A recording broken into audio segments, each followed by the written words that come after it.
হুজুর লিখেছেন, দাদা হুজুর পীর কেবলা রহমাতুল্লাহ আলাইহির ওসিয়াত নামাতে বলা হয়েছে, তোমরা পুজো মণ্ডপে যাওয়া তো দূরের কথা, তোমরা ঠাকুর দেখা তো দূরের কথা, তোমরা পুজো মণ্ডপে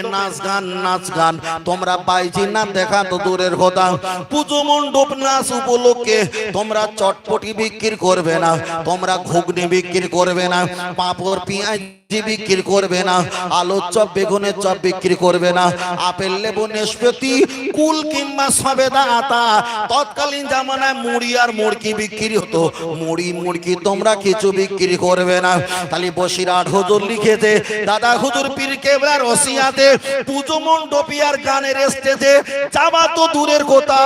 ওই উপলক্ষে এই খাবার গুলো বিক্রি করা দাদা হুজুর যদি হারাম বলে, তাহলে স্টেজে ওটা কি করে জায়েজ হবে?